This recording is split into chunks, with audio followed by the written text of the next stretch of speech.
Hello, I'm Barry Forshaw. I'm the author of the following: Historical Noir, Nordic Noir, Brit Noir, Euro Noir, and American Noir.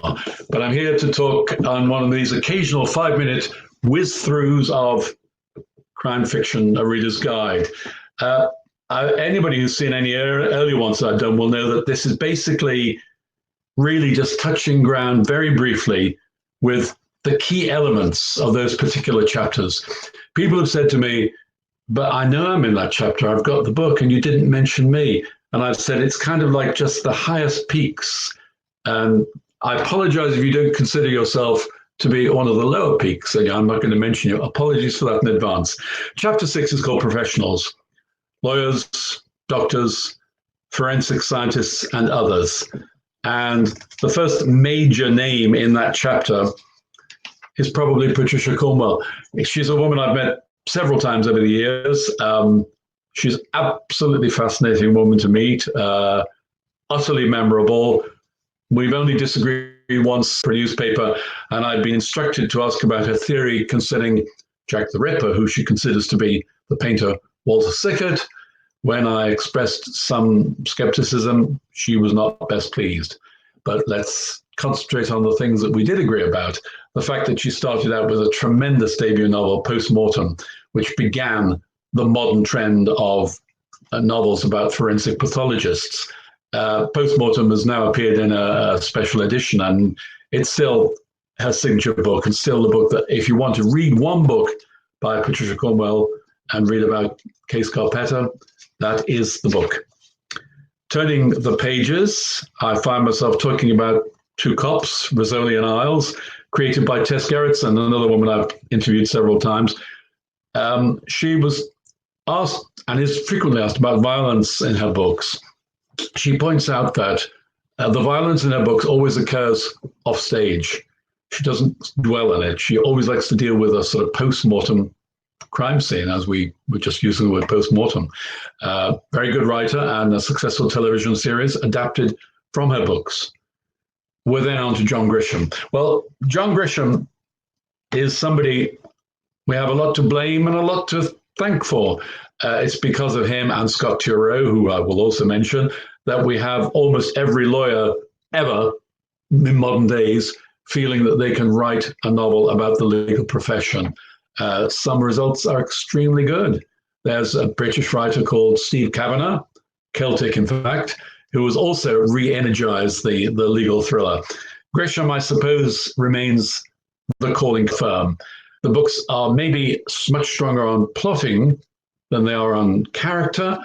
And there was a period when he became a born-again Christian, and that sort of filtered through into his work, not to its advantage. That seems to be behind him now. And he is back to being a very good writer of the legal thriller. Turning the pages, and we're still dealing with professionals, remember, as opposed to professional coppers. Rizzoli and Isles were a slight anomaly there. We come to a book which anybody who is a serious practitioner of crime fiction, modern American crime fiction, will speak this writer's name in hushed tones, and that's George V. Higgins.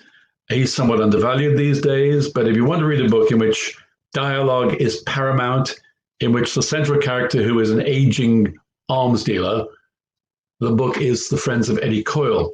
It's also made into an exceptionally good Peter Yates movie with Robert Mitchum as Eddie Coyle.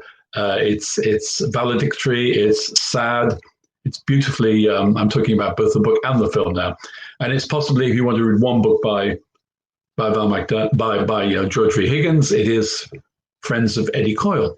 You may have noticed I mentioned Val McDermid there, and she's next in my list for her character, Tony Hill, who is a criminal profiler. The Tony Hill, Carol Jordan books I've talked about earlier in this series, I think they do belong here because Tony is an extremely distinctive character. I much prefer his iteration on the page than on screen, but Val herself is happy with the screen version, and that's good enough for me. I've also in this chapter mentioned Kathy Reichs, who's another tremendously professional, excellent writer. Possibly Deja Dead might be the book that one would go for with her. Quickly moving on to chapter 7. Remember, I have to do this in 5 minutes, and that earlier I've been known to spread beyond 5 minutes, so I'm really going to keep it tight this time. Amateur investigators, journalists, other professionals, self-styled sleuths. I've already mentioned, and I will mention again, Mikhail Blomkvist, Stieg Larsson's reporter, who appears in The Girl with the Dragon Tattoo and the others in that sequence. But in this chapter, I go as far back as G.K. Chesterton and Father Brown, who is the crime-solving prelate. Personally, I find the current TV version of Father Brown the worst kind of crime fiction adaptation. To me, it's toe-curlingly cozy, it's twee, it's all the things that make that kind of, if you like, cozy crime fiction not unwatchable, because they're very watchable, but I think beneath consideration of serious fans of crime fiction. So I would suggest you go back to G.K. Chesterton's Father Brown stories. I've also got in this chapter Dick Francis. I have zero interest in racing, but Dick Francis and latterly his son Felix has made the racing world the perfect fecund area for crime fiction. I also talk about Robert Goddard, and I'm just going to mention him in a sentence here because he's one of the great modern storytellers who frequently enters into crime territory. I've also got Elmo Leonard. Now, Elmo Leonard's characters are mostly low-life criminals, and again, he's mentioned elsewhere in the book, but I can't resist mentioning him in this chapter because sometimes his characters who are just on the fringes of the law count under this sort of section of investigators. Again, like George V. Higgins, who he admired, the dialogue is crisp, idiomatic, quirky, and sounds like the kind of thing criminals might say if they were particularly witty. Ruth Rendall, while not writing her Wexford books, wrote several books in which ordinary people become investigators. Her books as Barbara Vine are the books which show the greatest extent of her talent. They're the ones in which the psychological reach that she has as a writer is most fully explored. So possibly I would pick up a Barbara Vine if you hadn't read Ruth Rendall and start there. And I'll be back soon with another chapter or two.